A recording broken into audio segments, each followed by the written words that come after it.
ವಚನ ಸತ್ಯ ವಚನ, ಭೂಮಿಗೆ ಬಂದ ವಚನ. ವಚನ ಸತ್ಯ ವಚನ, ಭೂಮಿಗೆ ಬಂದ ವಚನ.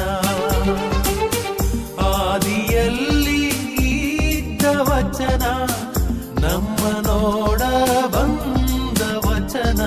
ವಚನ ಸತ್ಯ ವಚನ, ಭೂಮಿಗೆ ಬಂದ ವಚನ.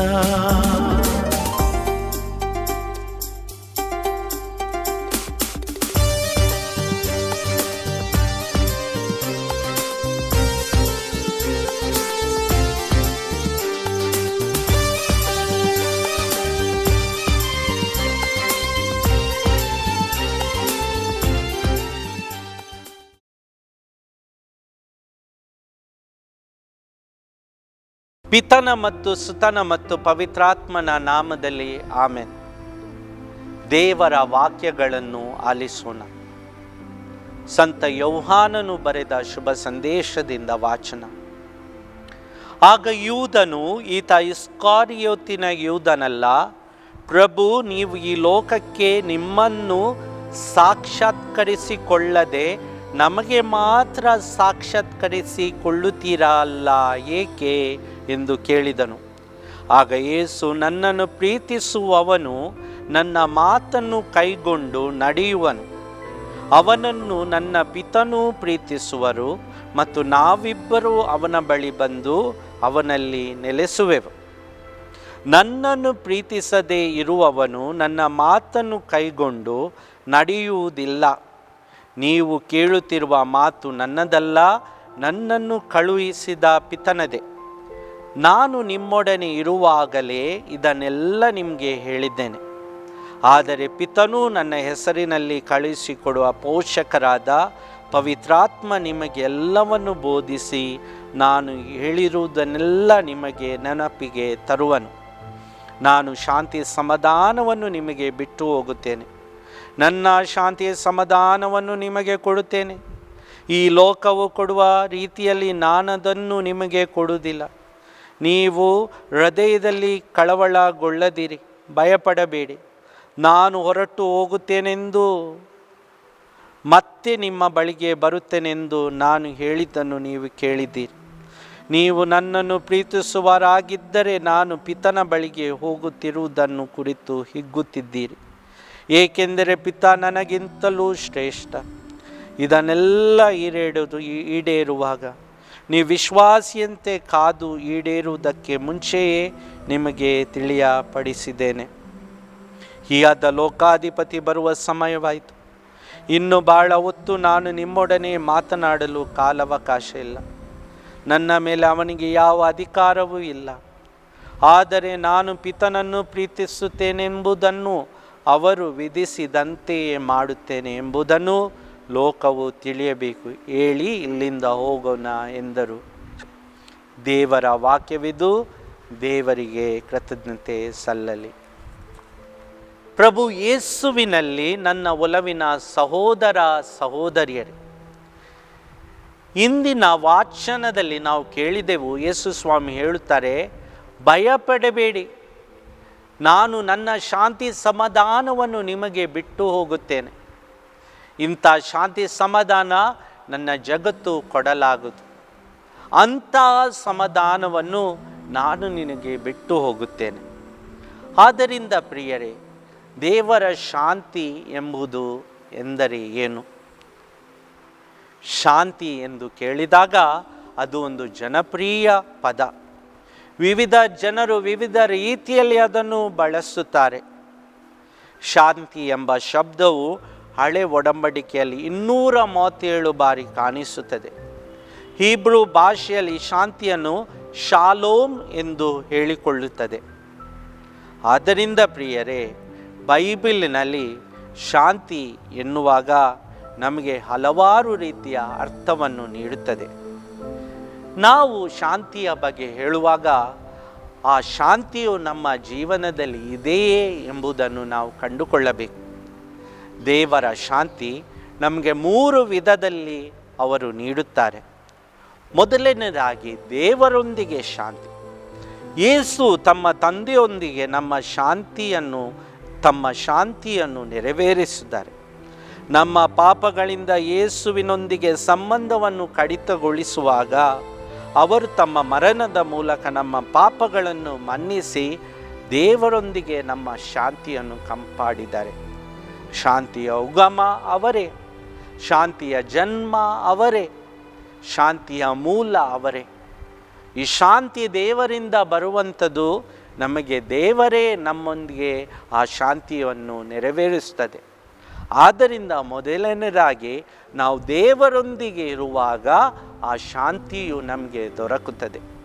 ಆ ಶಾಂತಿ ದೇವರೊಂದಿಗೆ ದೊರಕುವಂಥದ್ದು ವಿಚಿತ್ರವಾದುದು, ವಿಶೇಷ ಆಕರ್ಷಣೀಯವಾದುದು.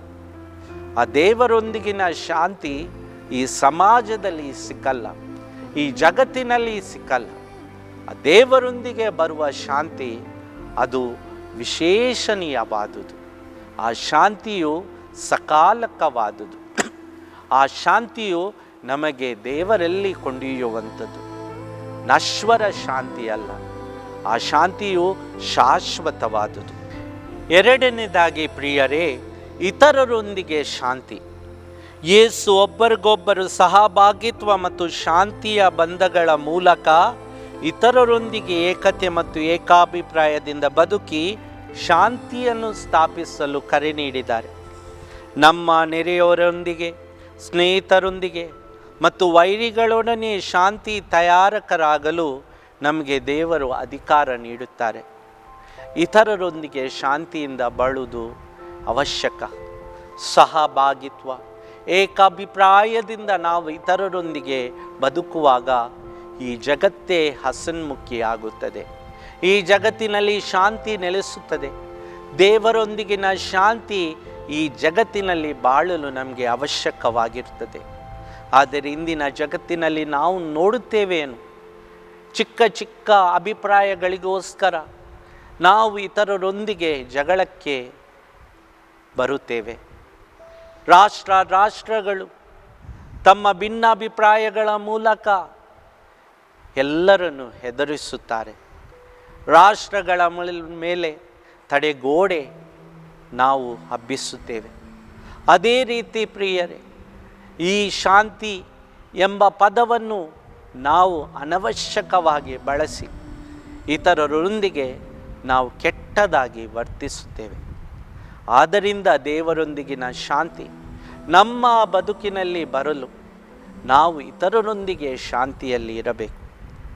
ಮೂರನೇದಾಗಿ ಪ್ರಿಯರೇ, ನಮ್ಮೊಂದಿಗೆ ಶಾಂತಿಯಲ್ಲಿ ನಾವು ನೆಲೆಸಬೇಕು. ಯೇಸು ನಮ್ಮೊಳಗಿನ ಶಾಂತಿ. ಪರೀಕ್ಷೆ, ಕಷ್ಟಗಳು ನಮ್ಮಲ್ಲಿ ಬರುವಾಗ ಆತನು ನಮ್ಮನ್ನು ಒಟ್ಟಿಗೆ ಇರಿಸುವ ಶಾಂತಿ. ನಮ್ಮ ಮನದಲ್ಲಿ ಶಾಂತಿ ಇರಬೇಕು, ನಮ್ಮ ತನದಲ್ಲಿ ಶಾಂತಿ ಇರಬೇಕು, ನಮ್ಮ ಇಡೀ ಬಾಳಿನಲ್ಲಿ ಶಾಂತಿ ಇರಬೇಕು. ಒಬ್ಬ ವ್ಯಕ್ತಿಯಲ್ಲಿ ಶಾಂತಿ ನೆಲೆಸದೆ ಇತರರಿಗೆ ಆ ಶಾಂತಿಯನ್ನು ಕೊಡಲಿಕ್ಕೆ ಆಗುವುದಿಲ್ಲ. ಆದ್ದರಿಂದ ಪ್ರಿಯರೇ, ಈ ಮೂರು ಅಂಶಗಳು ನಮಗೆ ಅವಶ್ಯಕ. ನಾವು ಶಾಂತಿಯಿಂದ ಬಾಳಬೇಕಾದರೆ ಮೊದಲನೇದಾಗಿ ದೇವರೊಂದಿಗೆ ನಮಗೆ ಶಾಂತಿ ಇರಬೇಕು. ದೇವರೊಂದಿಗಿನ ಆ ಬಾಂಧವ್ಯವು ನಮ್ಮನ್ನು ಶಾಂತಿಯಲ್ಲಿ ಬಳಸಬೇಕು. ಎರಡನೇದಾಗಿ ಇತರರೊಂದಿಗೆ ನಾವು ಶಾಂತಿಯಿಂದ ಬಾಳಬೇಕು. ನಮಗೆ ದೇವರಿಂದ ಬಂದ ಆ ಶಾಂತಿಯನ್ನು ನಾವು ಇತರರಿಗೆ ಕೊಡಬೇಕು. ಮೂರನೇದಾಗಿ ನಮ್ಮೊಳಗೆ ನಮಗೆ ಶಾಂತಿ ಇರಬೇಕು. ನಮ್ಮಲ್ಲಿ ಹಲವಾರು ರೀತಿಯ ಶಾಂತಿಯ ಮನೋಭಾವವು ಇರಬಹುದು. ಅದನ್ನು ನಾವು ಮನಗಂಡು ನಾವು ಅಶಾಂತಿಯಲ್ಲಿ ಬದುಕಬಹುದು. ಆದರೆ ಪ್ರಿಯರೇ, ನಮ್ಮ ಮನಸ್ಸು, ನಮ್ಮ ಜೀವನವು ಉನ್ನತಕ್ಕೆ ಏರಬೇಕಾದರೆ ನಾವು ನಮ್ಮೊಂದಿಗೆ ಶಾಂತಿಯಲ್ಲಿ ಇರಬೇಕು. ಕೆಟ್ಟತನ, ಹವ್ಯಾಸಗಳು, ಕೆಟ್ಟ ಹವ್ಯಾಸಗಳನ್ನು ನಾವು ಬಿಟ್ಟುಬಿಡಬೇಕು. ನಮ್ಮಲ್ಲಿರುವ ಕೋಪ, ನಷ್ಟಗಳನ್ನು ನಾವು ಬಿಟ್ಟುಕೊಳ್ಳಬೇಕು. ಆಗ ಮಾತ್ರ ನಮ್ಮೊಂದಿಗೆ ನಾವು ಶಾಂತಿಯಲ್ಲಿ ನೆಲೆಸಲಾಗುತ್ತದೆ. ಆದ್ದರಿಂದ ಬೈಬಲ್ನಲ್ಲಿ ನಮಗೆ ಕಾಣುವ ಶಾಂತಿಯ ಗುಣಲಕ್ಷಣಗಳು ಯಾವುದು ಎಂದು ನಾವೀಗ ಆಲಿಸೋಣ. ಮೊದಲನೇದಾಗಿ, ಶಾಂತಿಯು ಆತ್ಮದ ಫಲವಾಗಿದೆ.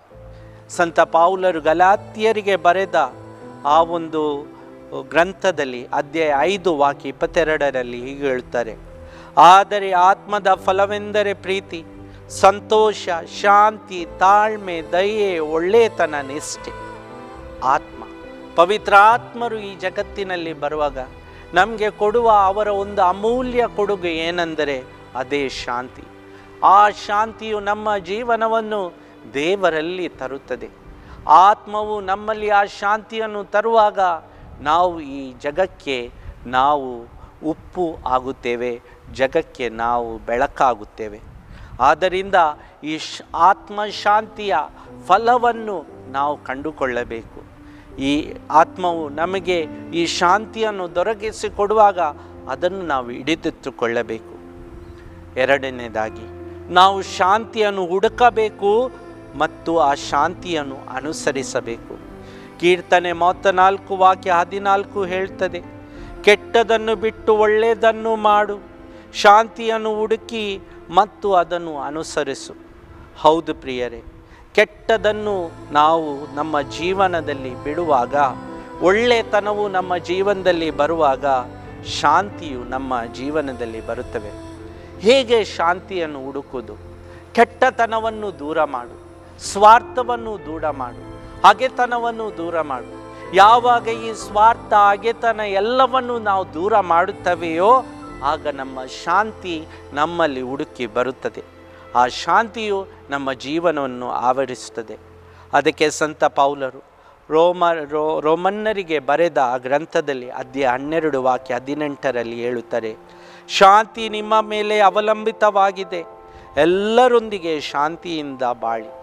ಈ ಶಾಂತಿಯು ನಮ್ಮಲ್ಲಿ ಅವಲಂಬಿತವಾಗಿದೆ. ನಾವು ಇತರರೊಂದಿಗೆ ನಾವು ಅನುಸರಿಸುವಾಗ, ನಮ್ಮ ಜೀವನವನ್ನು ನಡೆಸುವಾಗ ಆ ಶಾಂತಿಯನ್ನು ನಾವು ಇತರರಿಗೆ ಕೊಡಬೇಕು. ಆದ್ದರಿಂದ ಪ್ರಿಯರೇ, ಬೈಬಲ್ನಲ್ಲಿ ನಮಗೆ ಕಾಣಸಿಗುವ ಶಾಂತಿ ಅದು ನಮ್ಮಿಂದ ಬರಬೇಕು. ಅದು ನಮ್ಮನ್ನು ಹುಡುಕಿ ಬರಬೇಕಲ್ಲ, ನಾವು ಅದನ್ನು ಹುಡುಕಬೇಕು ಮತ್ತು ನಾವು ಅದನ್ನು ಅನುಸರಿಸಬೇಕು. ಶಾಂತಿಯು ಸಂತೋಷವನ್ನು ತರುತ್ತದೆ.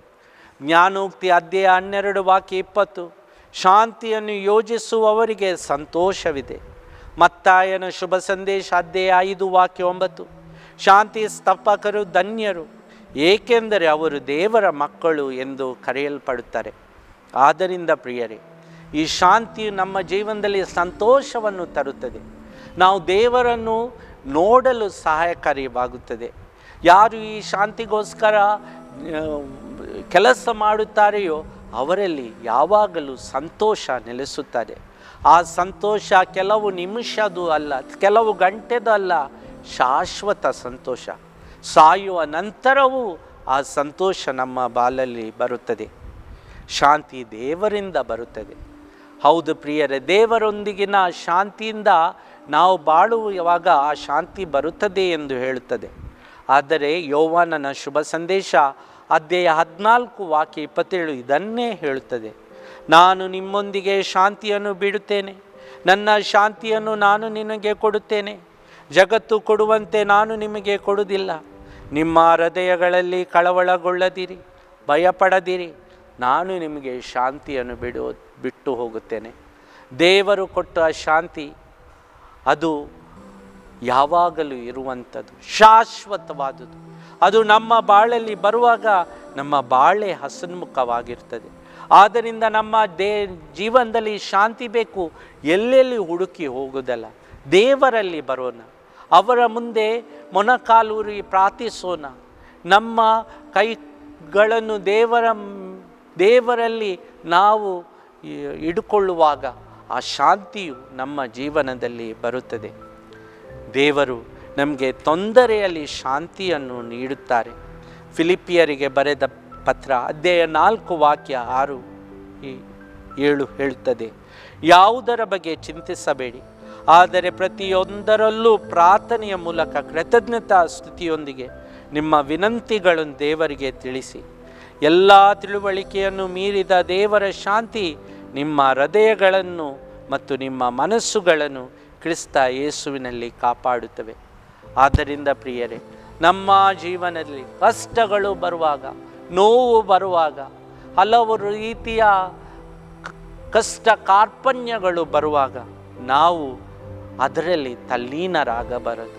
ಪ್ರತ್ಯೇಕವಾಗಿ ಆ ಎಲ್ಲ ಕಷ್ಟ, ನೋವು, ದುಃಖಗಳನ್ನು ದೇವರಲ್ಲಿ ತಂದಿಡಬೇಕು. ಆ ದೇವರ ಮಡಿಲಲ್ಲಿ ನಮ್ಮ ಕಷ್ಟ ನೋವುಗಳನ್ನು ತಂದಿಡುವಾಗ ನಮಗೆ ದೇವರು ಶಾಂತಿಯನ್ನು ದಯಪಾಲಿಸ್ತಾರೆ. ಇದು ನನ್ನ ಮಾತುಗಳೆಲ್ಲ, ಪವಿತ್ರ ಬೈಬಲಿನಲ್ಲಿ ಮಾತುಗಳಿವೆ. ನಿಮ್ಮಲ್ಲಿ ಕಷ್ಟಗಳು ಬರುವಾಗ, ನಿಮ್ಮಲ್ಲಿ ನೋವುಗಳು ಬರುವಾಗ ಪ್ರಾರ್ಥನೆಯ ಮೂಲಕ ಕೃತಜ್ಞತಾ ಸ್ತುತಿಯೊಂದಿಗೆ ನಿಮ್ಮ ವಿನಂತಿಗಳನ್ನು ದೇವರಲ್ಲಿ ತಿಳಿಸಿ, ಆಗ ಅವನು ನಿಮಗೆ ಶಾಂತಿಯನ್ನು ನೀಡುತ್ತಾನೆ. ದೇವರ ಶಾಂತಿ ನೆಲೆಸುತ್ತದೆ. ಸಂತ ಪೌಲರು ತೆಸ್ಸಲೋನಿಕರಿಗೆ ಬರೆದ 2ನೇ ಪತ್ರ ಅಧ್ಯಾಯ 3 ವಾಕ್ಯ 16. ಈಗ ಶಾಂತಿಯ ಕರ್ತನು ನಿಮಗೆ ಎಲ್ಲ ಸಮಯದಲ್ಲೂ ಎಲ್ಲ ರೀತಿಯಲ್ಲಿಯೂ ಶಾಂತಿಯನ್ನು ನೀಡಲಿ. ಭಗವಂತ ನಿಮ್ಮೊಂದಿಗಿರಲಿ. ಆದ್ದರಿಂದ ಪ್ರಿಯರೇ, ದೇವರ ಶಾಂತಿ ನೆಲೆಸುತ್ತದೆ. ಯಾವಾಗ ಈ ಶಾಂತಿ ನಮ್ಮಲ್ಲಿ ನೆಲೆಸುತ್ತದೆಯೋ ನಾವು ದೇವರಾಗಿ ಬಿಡುತ್ತೇವೆ, ದೇವರ ಪ್ರತಿರೂಪರಾಗಿರ್ತೇವೆ. ಆದ್ದರಿಂದ ಪ್ರಿಯ ಬಾಂಧವರೇ, ದೇವರ ಶಾಂತಿ ನಮ್ಮಲ್ಲಿ ನೆಲೆಸಲು ನಾವು ಪ್ರಾರ್ಥನೆ ಮಾಡಬೇಕು.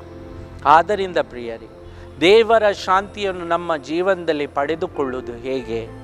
ಕೆಲವು ಸಂಗತಿಗಳನ್ನು ನಿಮ್ಮ ಮುಂದೆ ಹೇಳುತ್ತೇನೆ. ಮೊದಲನೆಯಾಗಿ ಪ್ರಾರ್ಥನೆ ಮಾಡೋಣ. ನಮ್ಮ ಆತಂಕಗಳನ್ನು ಅವನ ಮೇಲೆ ಹಾಕಿದಾಗ ಶಾಂತಿ ಸಿಗುವುದು. ಪ್ರಾರ್ಥನೆಯು ಒಂದು ಅವಶ್ಯಕ ಸಂಗತಿಯಾಗಿದೆ. ಯಾವಾಗ ನಾವು ಪ್ರಾರ್ಥನೆಯ ಮೂಲಕ ನಮ್ಮ ಎಲ್ಲ ಭಿನ್ನಗಳನ್ನು ದೇವರಲ್ಲಿ ಇಡುತ್ತೇವೆಯೋ ಆಗ ನಮಗೆ ಶಾಂತಿ ದೊರಕುತ್ತದೆ. ಎರಡನೇದಾಗಿ ಕೃತಜ್ಞತೆ. ನಮ್ಮ ಜೀವನದಲ್ಲಿ ದೇವರು ಮಾಡಿದ ಒಳ್ಳೆತನಕ್ಕಾಗಿ ಕೃತಜ್ಞರಾಗಿರುವಾಗ ನಮ್ಮ ಜೀವನದಲ್ಲಿ ಶಾಂತಿ ಬರುತ್ತದೆ. ಯಾವಾಗ ದೇವರು ಮಾಡಿದ ಪ್ರತಿಯೊಂದು ಚಿಕ್ಕ ಚಿಕ್ಕ ಕಾರ್ಯಗಳಿಗೋಸ್ಕರ ದೇವರಲ್ಲಿ ನಾವು ಹೇಳುವಾಗ, ದೇವರಲ್ಲಿ ನಾವು ಬರುವಾಗ ನಮಗೆ ದೇವರು ಶಾಂತಿಯನ್ನು ಕಲಿಸಿಕೊಡುತ್ತಾರೆ. ಮೂರನೇದಾಗಿ ಸರಿಯಾದ ಚಿಂತನೆ. ನಕಾರಾತ್ಮಕ ಆಲೋಚನೆಗಳನ್ನು ತೆಗೆದುಹಾಕುವುದು. ಪ್ರತಿಯೊಂದು ಸಂದರ್ಭದಲ್ಲೂ ಒಳ್ಳೆಯದನ್ನು ಹುಡುಕುವುದು.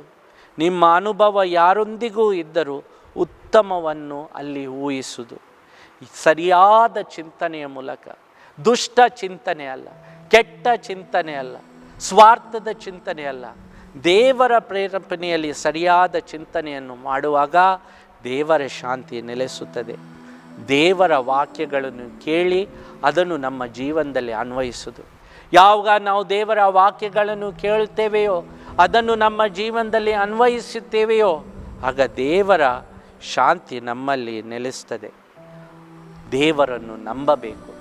ಹಲವಾರು ಸಲ ಕಷ್ಟ ಕಾರ್ಪಣ್ಯಗಳು ಬರುವಾಗ ನಮಗೆ ದೇವರಲ್ಲಿ ನಂಬಿಕೆಯು ದೂರವಾಗಬಹುದು. ಯಾಕೆ ದೇವರು ಹೀಗೆ ಮಾಡುತ್ತಾರೆ, ಯಾಕೆ ದೇವರು ಹಾಗೆ ಮಾಡುತ್ತಾರೆ?